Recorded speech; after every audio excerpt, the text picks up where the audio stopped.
बॉलीवुड में ऐसे कई सितारे हैं जो बेशक बॉक्स ऑफिस के लिहाज से औसत हो, पर जब बात दर्शकों के बीच पैठ जमाने की हो तो वह सबसे आगे होते हैं। ऐसे ही एक अदाकारा है सायरा बानो। अपने समय की सबसे खूबसूरत अभिनेत्रियों में से एक सायरा बानो को लोग उनकी अदाकारी कम और उनकी खूबसूरती के लिए ज़्यादा पहचानते हैं।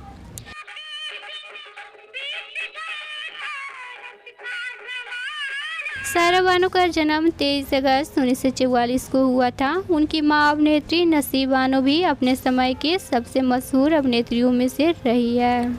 उनका अधिकतर बचपन लंदन में बीता, जहां से पढ़ाई खत्म करके वह भारत लौटी। स्कूल से उन्हें अभिनय से लगाव था और स्कूल में ही उन्हें अभिनय के लिए कई पदक भी मिले थे।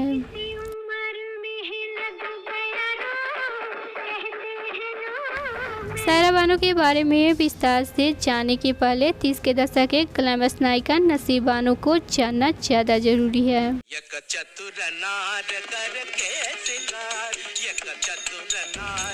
उस दौर में फिल्मों में आने वाली लड़कियां प्राय निचले तबकों से हुआ करती थी। ऊंचे रईस खानदान के नसीब ने जब फिल्मों में आने की जीत की तो परिवार का विरोध झेलना पड़ा, लेकिन सोहराब मोदी जैसे निर्माता निर्देशक ने नसीब को फिल्म हेमलेट में अफूलिया का रोल का ऑफर दिया तो सबका गुस्सा काफूर हो गया। नसीब की किस्मत जगी और फिल्म पुकार से जहांगीर के न्याय पर आधारित इस फिल्म में नसीब ने नूरजहां का किरदार चंद्रमोहन के साथ निभाया था।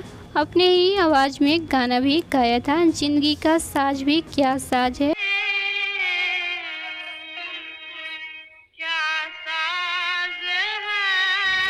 नसीब 30 के दशक की तमाम तरीकाओं में सबसे अधिक हसीन और सुख थी, इसलिए उन्हें ब्यूटी क्वीन के नाम से प्रचारित किया जाता था। जब सायरा बानो को फिल्मों में लॉन्च किया गया तो मां का ताज उनके सिर पर रखा गया। नसीब बानो की उल्लेखनीय फिल्मों में चल रहे नौजवान, उजाला, बेगम और चांदनी रात प्रमुख हैं।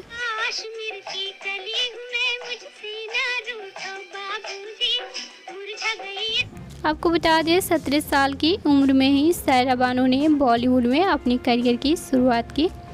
1961 में जब शम्मी कपूर के साथ फिल्म जंगली में पहली बार पर्दे पर नजर आई, फिल्म बहुत हिट रही और इसने सायरा बानो को भी बॉलीवुड में अच्छी शुरुआत दिलाई।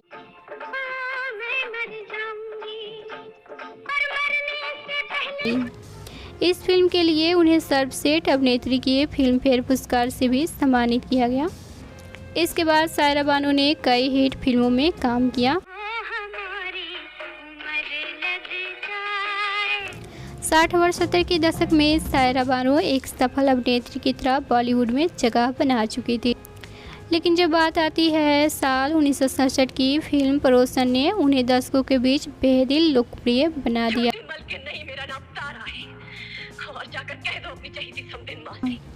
इस एक फिल्म ने उनके करियर के लिए टर्निंग पॉइंट का काम किया।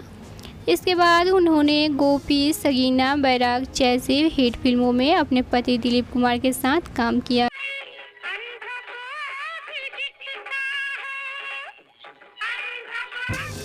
सरगी, दीवाना, चैताली जैसे फिल्मों में सायरा बानो का अभिनय बहुत ही अच्छा रहा। 1960 के दशक में सायरा की कई सुपरहिट फिल्में बॉक्स ऑफिस पे धूम मचाने लगी थी। उन दिनों राजेंद्र कुमार को जुबली कुमार के नाम से पुकारा जाने लगा था। राजेंद्र के अभिनय में दिलीप साहब की पूरी परछाई समाई हुई थी। सायरा के दिल राजेंद्र पर फिदा हो गया था।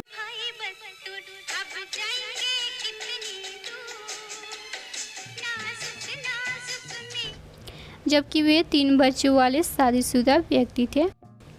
मां नसीब को जब यह भनक लगी तो उन्हें अपनी बेटी की नादानी पर बेहद गुस्सा आया। उन्हीं दिनों उन्होंने दिलीप कुमार के पाली हिल वाले बंगले के पास ज़मीन खरीदकर घर बनवा लिया था। सायरा का दिलीप के घर आना जाना और बहनों से मेल मिलाप जारी था। नसीब ने पड़ोसी दिलीप साहब की मदद ली और उनसे कहा कि सायरा को समझा दे ताकि राजेंद्र कुमार से पीछा छूटे।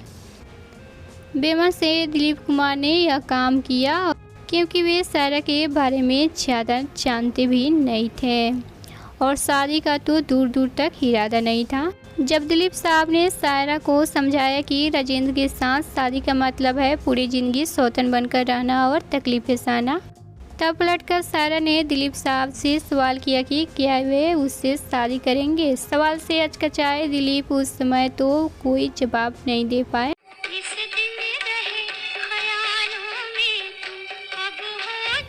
बॉलीवुड में जब भी प्रेम कहानियाँ और रोमांटिक जोड़ियों की बात आती हो तो सायरा बानो और दिलीप कुमार का जिक्र जरूर होता है।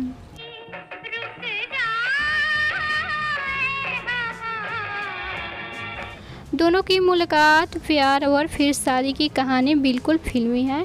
सायरा बानो ने 1966 में 22 साल की उम्र में दिलीप कुमार से शादी की थी और उस समय दिलीप कुमार खुद 44 साल के थे।